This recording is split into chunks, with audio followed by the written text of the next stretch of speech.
Hello everyone, welcome to Gyanporium. तो इस video में हम लोग class 11th chapter 7 binomial theorem का जो है वो इंट्रोडक्शन करेंगे।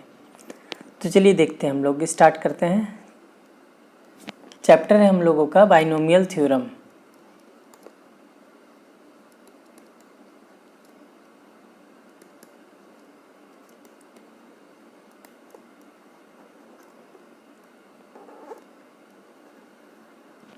तो चैप्टर 7 है बाइनोमियल थ्योरम। ये एनसीईआरटी का न्यू बुक के अकॉर्डिंग है। अगर एनसीईआरटी का ओल्ड बुक है आपके पास तो ये चैप्टर नंबर 8 है। चैप्टर नंबर 8 में जो है ओल्ड बुक में एनसीईआरटी के ओल्ड बुक में जो है चैप्टर 8 में जो है वो बाइनोमियल थ्योरम है।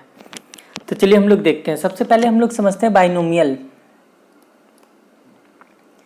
बाइनोमियल में जो ये बायोनोम जो है इसका मीनिंग होता है टू टर्म।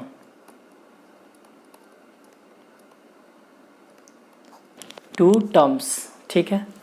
तो हम लोग जो है वो प्रीवियस क्लास में ऑलरेडी पढ़ चुके हैं। किसी भी नंबर का जो है वो स्क्वायर फाइंड करना, क्यूब फाइंड करना, ठीक है। और इसके हेल्प से सपोज दैट जैसे हम लोगों को अगर 99 का स्क्वायर फाइंड करना रहता था तो हम लोग क्या करते थे, 100 - 1 का स्क्वायर कर देते थे और इसके हेल्प से जो है वो हम लोग 99 का स्क्वायर फाइंड कर लेते थे। अगर हम लोगों को सपोज दैट 999 इसके क्यूब फाइंड करना है तो इसको हम लोग क्या लिखते थे, 1000 - 1 और क्यूब, और ये a - b का होल क्यूब का फॉर्मूला से जो है वो हम लोग इसका क्यूब जो है वो फाइंड कर लेते थे। अब लेकिन सपोज दैट अगर पावर जो है वो ज़्यादा हो, जैसे सपोज दैट 98 हो, इसके पावर 5 हो, ठीक है, या फिर कोई अदर नंबर 101 हो, इसके पावर 7 हो, ऐसे ही कोई भी ऐसा नंबर हो जिसका पावर जो है वो बहुत ज़्यादा हो, तो यहाँ पे कैलकुलेशन क्या होगा, बहुत ज़्यादा डिफ़िकल्ट होगा। हम लोग क्या करेंगे, यहाँ पे रिपीट करेंगे 98 × 98 98 98 5 टाइम्स हम लोग लिखेंगे, फिर सभी को मल्टीप्लाई करेंगे, तो कैलकुलेशन जो है वो बहुत ज़्यादा टफ हो जाएगा। तो इसी डिफ़िकल्टी को दूर करने के लिए जो है वो एक थ्योरम आया और उसी थ्योरम को हम लोग जो है वो बाइनोमियल थ्योरम के नाम से जानते हैं, ठीक है। तो बाइनोमियल थ्योरम जो है यही हम लोगों को, बाइनोमियल थ्योरम से जो है वो किसी भी नंबर का जो है वो पावर कुछ भी हो, उसका जो हम लोग पावर 5 हो, पावर 6 हो, पावर 7 हो, कुछ भी हो, तो हम लोग जो है उसका जो है वो कैलकुलेशन ईजी से जो है हम लोग कर सकते हैं, ठीक है। तो 98 का पावर 5 है तो इसको हम लोगों को क्या है, 98 98 98 5 टाइम्स लिख के फिर उसको मल्टीप्लाई करने का जरूरत नहीं है। हम लोग बाइनोमियल थ्योरम के हेल्प से जो है वो इजीली जो है 98 के पावर 5, 101 के पावर 7, ये सब का जो है वो कैलकुलेशन हम लोग जो है इजीली बाइनोमियल थ्योरम के हेल्प से जो है वो हम लोग फाइंड कर सकते हैं।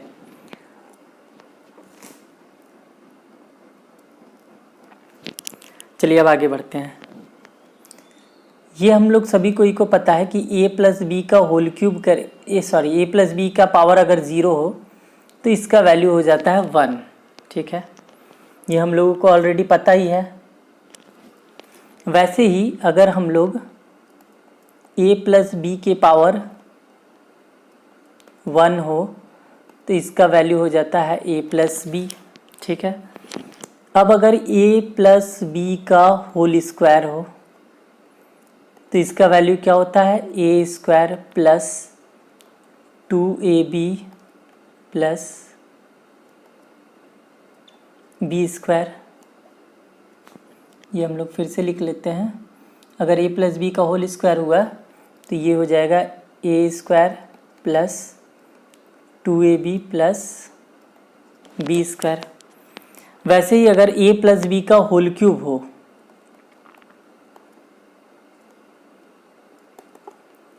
तो होता है इसका formula a³ + 3a² b + 3ab² +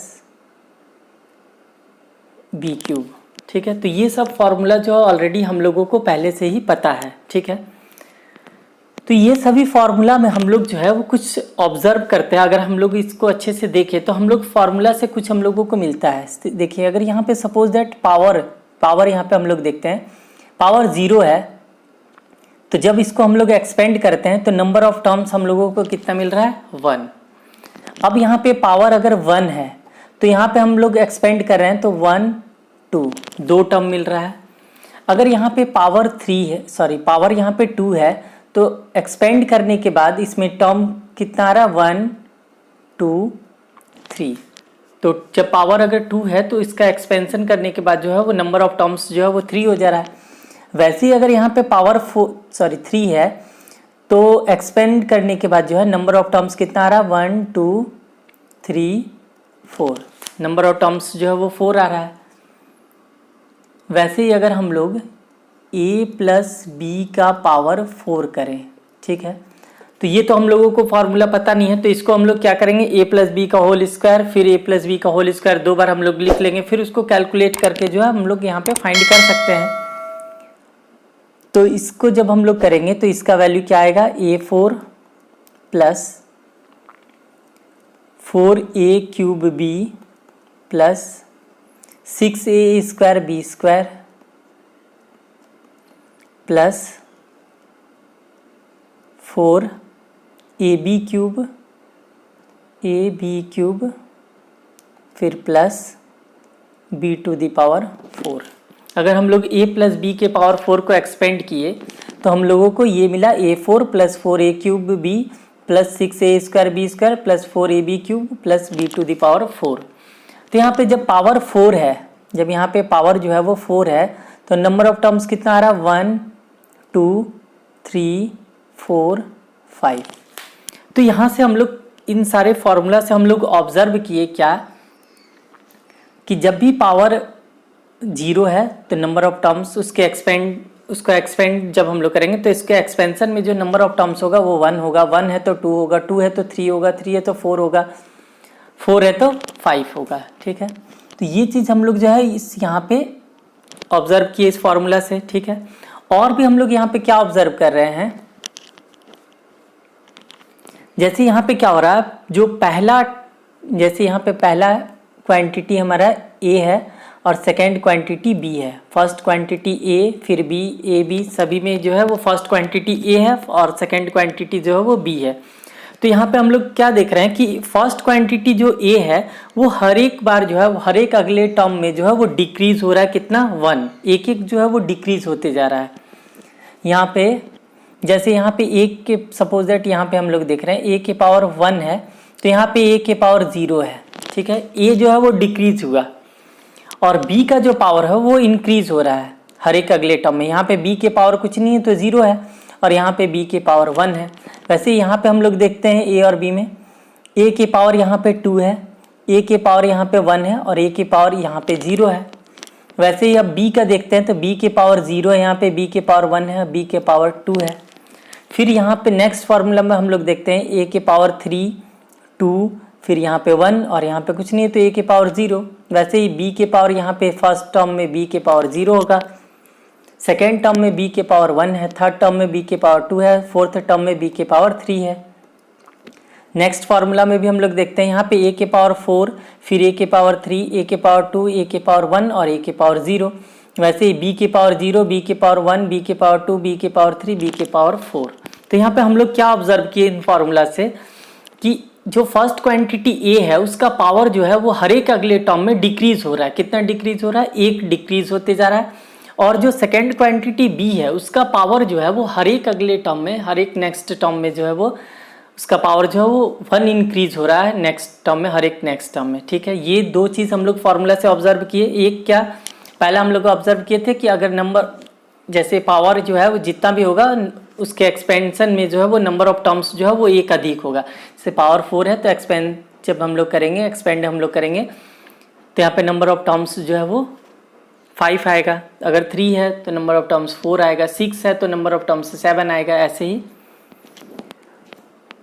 ठीक है। और यहाँ पे हम लोग क्या ऑब्जर्व कर रहे हैं, यहाँ पे सपोज दैट इसी फॉर्मूला में हम लोग देखते हैं सभी टर्म में जितना भी टर्म यहाँ पे यहाँ पे 5 टर्म आया है, जैसे सभी टर्म में जो पावर है a और b का जो पावर है उसका जो सम है वो सभी टर्म में सेम ही होगा। अब जैसे यहाँ पे 4 है, यहाँ पे 3 और 1 4 हो जाएगा, यहाँ पे 2 और 2 4 हो जाएगा, यहाँ पे 1 और 3 4 हो जाएगा, यहाँ पे तो 4 है ही। तो यहाँ पे सभी टर्म में जो है वो पावर जो है वो सभी टर्म में फर्स्ट क्वांटिटी और सेकेंड क्वांटिटी का जो पावर का जो सम है वो सभी टर्म में जो है वो सेम है। वैसे ही हम लोग यहाँ पे भी देखते हैं, अगर यहाँ पे पावर 3 है तो यहाँ पे भी 2 और 1 3 हो जाएगा, इस टर्म में भी 1 और 2 3 हो जाएगा, और यहाँ पे भी 3 ही है। तो सभी टर्म में जो है वो ए और बी का जो सम है, पावर का जो सम है, वो सभी टर्म में सेम ही है। इस फॉर्मूला में भी हम लोग देखते हैं, यहाँ पे 2 है, यहाँ पे 1 और 1 2 हो जाएगा, यहाँ पे भी 2 है, यहाँ पे 1 है, यहाँ पे भी 1 है। तो सभी में सभी फार्मूला जो हम लोग ये सारा चीज़ जो है वो यहाँ पे ऑब्जर्व किए। ठीक है, तो अब हम लोग आगे बढ़ने से जो है, आगे बढ़ने से पहले यहाँ पे अब हम लोग जो है वो क्या देखते जा रहे हैं। जैसे अब सपोज दैट वैसे ही अगर हम लोगों को रहता a प्लस बी के पावर 5 को एक्सपेंड करना रहता है, ठीक है, a प्लस बी का पावर 5 को अगर हम लोगों को एक्सपेंड करना रहता तो हम लोग क्या करते, फॉर्मूला खुद से जो है हम लोग फॉर्मूला जो है वो खुद से हम लोग बना सकते हैं। यहाँ पे कैसे, जैसे यहाँ पे आप देखो फर्स्ट टर्म में, जैसे यहाँ पे पावर 1 है तो a की पावर 1 से स्टार्ट हुआ है, यहाँ पे पावर 2 है तो a के पावर 2 से, पावर 3 है तो a के पावर 3 से, वैसे ही पावर 4 है तो a के पावर 4 से। तो अब यहाँ पे अगर पावर 5 है तो a के पावर 5 से शुरू होगा, ठीक है, a के पावर 5 हो गया, प्लस फिर यहाँ पे अब हम लोग नेक्स्ट टर्म में क्या करेंगे, a के पावर हो जाएगा 4 और b के पावर हो जाएगा 1, क्योंकि लास्ट हर एक टर्म में क्या हो रहा है, a का पावर जो है वो डिक्रीज हो रहा है और b का पावर जो है 1 इंक्रीज हो रहा है। यहाँ पे 5 था तो a का पावर यहाँ पे 4 हो गया, फिर नेक्स्ट टर्म में a के पावर 3 हो जाएगा, फिर नेक्स्ट टर्म में a के पावर 2 हो जाएगा, फिर अगला टर्म में a के पावर 1 हो जाएगा, और नेक्स्ट टर्म में a तो रहेगा नहीं, a के पावर 0 मीन्स उसका वैल्यू 1 हो जाएगा।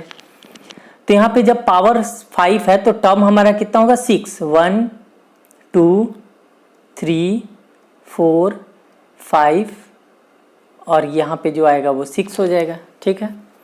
अब यहाँ पे b का पावर क्या हो रहा था, तो b जो है वो यहाँ पे b के पावर 0 है, b के पावर 1 है, तो यहाँ पे क्या हो जाएगा, b के पावर 2 हो जाएगा, यहाँ पे b के पावर 3 हो जाएगा, यहाँ पे b के पावर 4 हो जाएगा, यहाँ पे जो है वो b के पावर 5 हो जाएगा। तो ऐसे ही b का पावर जो है वो इंक्रीज होते जा रहा है, 1 1 1 1, हर एक नेक्स्ट टर्म में जो है वो एक एक इंक्रीज होते जा रहा है। तो इस टाइप से जो है हम लोग बाइनोमियल थ्योरम में जो है हम लोग इस टाइप से जो है किसी भी फार्मूला को जो है हम लोग खुद से भी जो है वो आगे डेराइव कर सकते हैं। इसको हम लोग आगे अभी हम लोग पढ़ेंगे। अब यहाँ पे जो कोफिशिएंट यूज हुआ है, जैसे यहाँ पे 1 है, यहाँ पे 4 है, यहाँ पे 6 है, यहाँ पे 4 है, यहाँ पे फिर 1 आया है, तो ये जो कोफिशिएंट यूज हुआ है ये हम लोग कैसे कोफिशिएंट को यूज करेंगे, ठीक है। यहाँ पे 1 है, यहाँ पे 3 है, यहाँ पे 3 है, यहाँ पे 1 है, तो ये कोफिशिएंट कैसे आया है, इसको जो है वो हम लोग अब आगे जो है वो हम लोग सीखेंगे। जैसे यहाँ पे 1 है, यहाँ पे 2 है, फिर यहाँ पे 1 आ गया, तो इस चीज़ को जो है हम लोग अब आगे यहाँ पे हम लोग सीखेंगे। तो यहाँ पे जो है वो कोफिशिएंट्स कैसे आता है, ये कोफिशिएंट्स, तो इसके लिए हम लोग जो है वो पहले हम लोग पास्कल ट्रायंगल को पढ़ते हैं।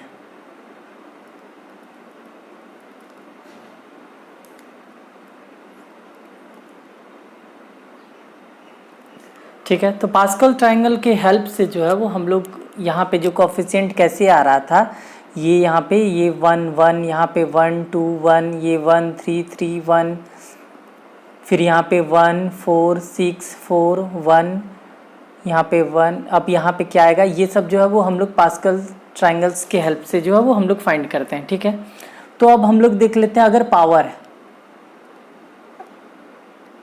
यहाँ पे हम लोग लिखते हैं एक पावर और एक जगह लिखते हैं हम लोग कोफिशिएंट्स। ठीक है, तो अगर पावर 0 होगा तो इसका कोफिशिएंट हो जाएगा 1, अगर पावर 1 होगा तो कोफिशिएंट हो जाएगा 1 1। ठीक है, वैसे ही 2 होगा तो यहाँ पे हम लोग स्टार्टिंग में 1 रख देंगे, फिर ये 1 और 1 ऐड होके यहाँ पे 2 हो जाएगा, और फिर लास्ट में हम लोग 1 कर देंगे। ठीक है, अगर पावर यहाँ पे 3 होगा तो फिर से स्टार्टिंग में 1 कर देंगे, फिर ये 1 और 2 ये दोनों को ऐड करेंगे तो 3 हो जाएगा, फिर 2 और 1 ये दोनों को भी ऐड करेंगे तो 3 होगा, और फिर लास्ट में 1 लिख देंगे। वैसे ही पावर अगर 4 होगा तो यहाँ पे 1 होगा, ये 1 और 3 ऐड होके 4 हो गया, 3 और 3 ऐड होके 6 हो गया, 3 और 1 ऐड होके 4 हो गया, और फिर यहाँ पे लास्ट में 1 आ जाएगा। ठीक है, तो यही है पास्कल ट्रायंगल। पास्कल ट्रायंगल के हेल्प से जो है वो हम लोग कोफिशिएंट्स को जो है वो फाइंड करते हैं, ठीक है।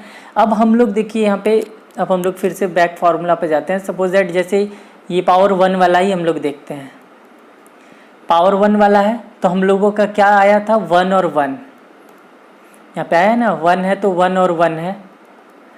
तो जब हम लोग a और a प्लस बी के पावर 1 को एक्सपेंड किए तो यहाँ पे कोफिशिएंट 1, यहाँ पे भी कोफिशिएंट 1। वैसे ही जब हम लोग यहाँ पे पावर 2 है तो कोफिशिएंट क्या क्या आ रहा है, 1 2 1। यहाँ पे पास्कल ट्रायंगल में भी हम लोग का क्या आया था, पावर 2 है तो कोफिशिएंट आएगा 1 2 और 1। वैसे ही 3 है तो कोफिशिएंट आएगा 1 3 3 1। यहाँ पे पावर 3 है तो देखिए 1 3 3 फिर यहाँ पे 1। वैसे ही पावर 4 है तो 1 4 6 4 1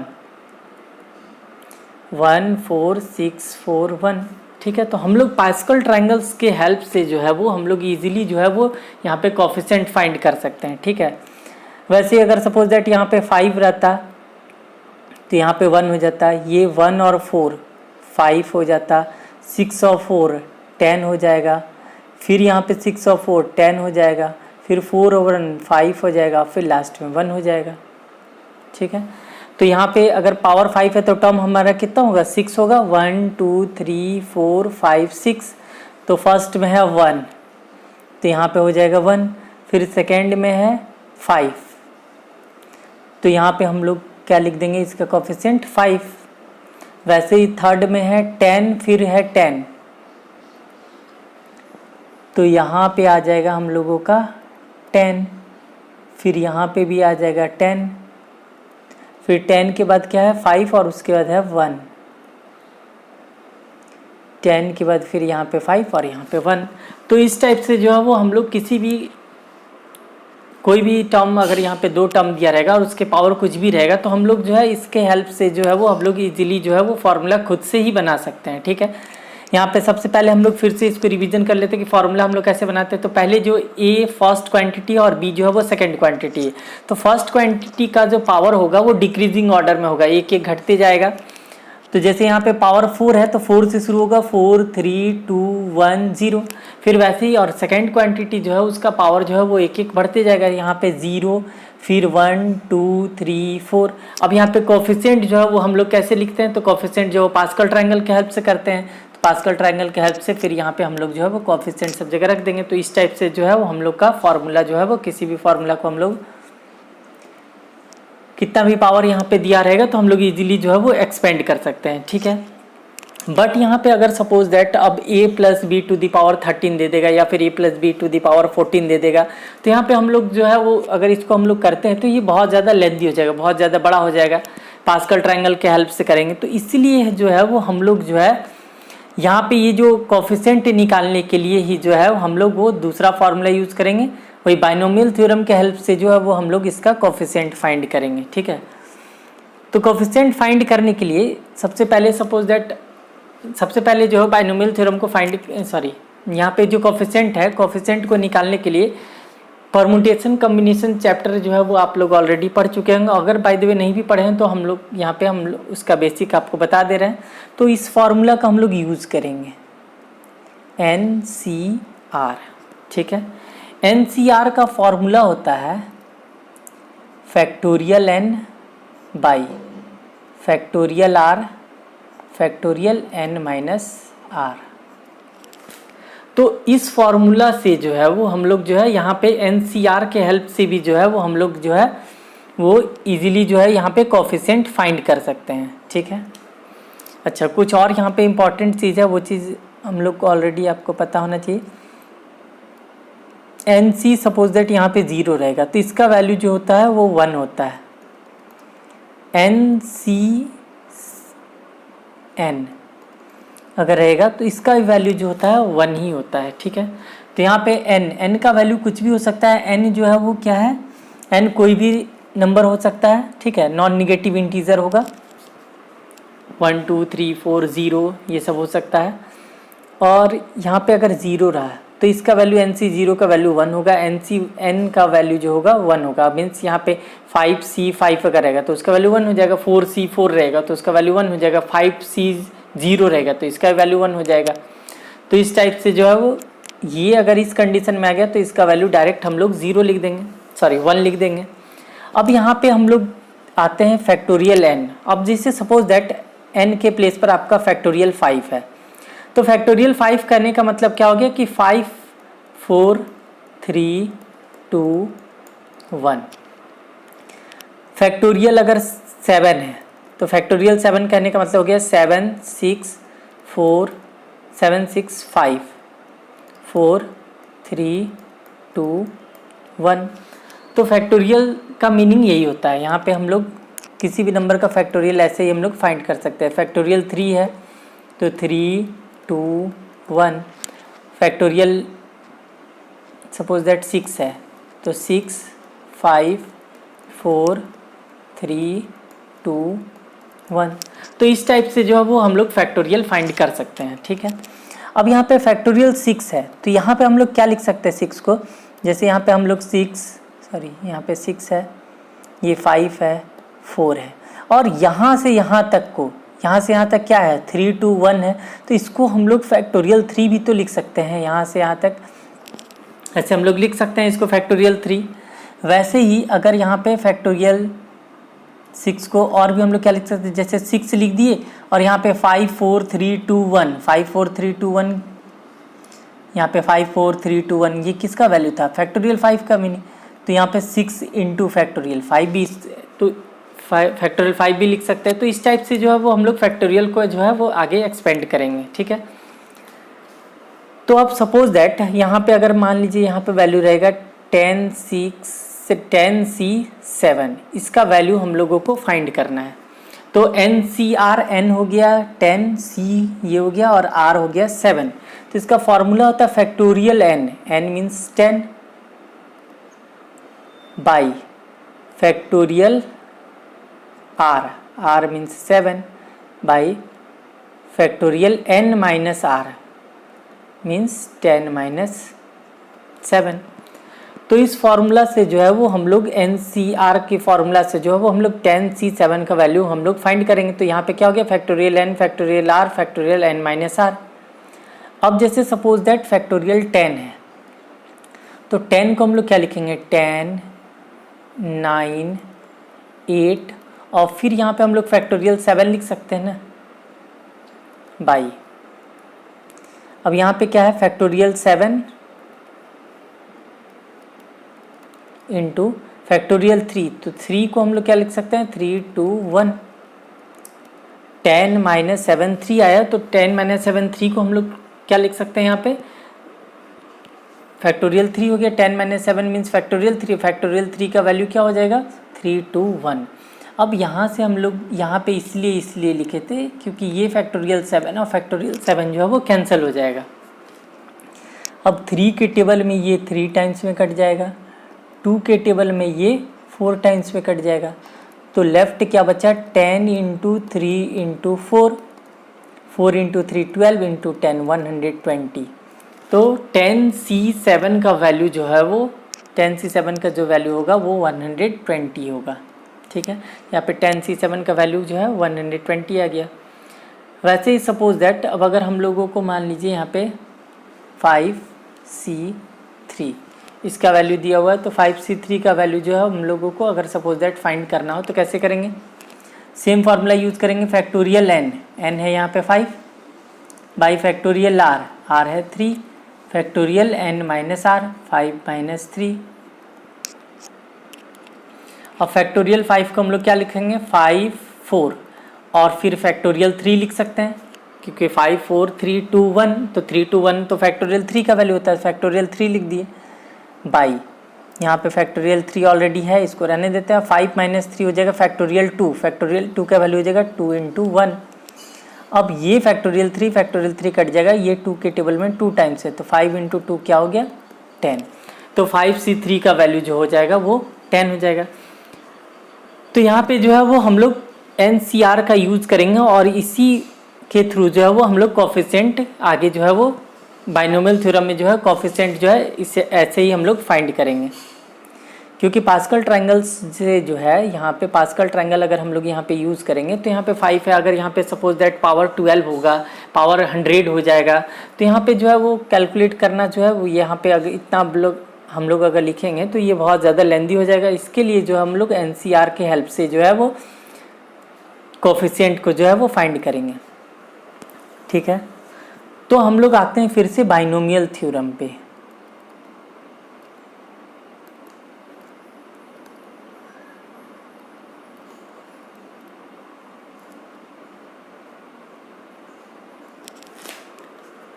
तो बाइनोमियल थ्योरम की हेल्प से हम लोग क्या करते हैं, a प्लस बी के पावर कुछ भी रहे, सपोज दैट n रहे, तो इसका जो है वो हम लोग बाइनोमियल थ्योरम के हेल्प से जो है इसको हम लोग एक्सपेंड इजीली कर सकते हैं, ठीक है।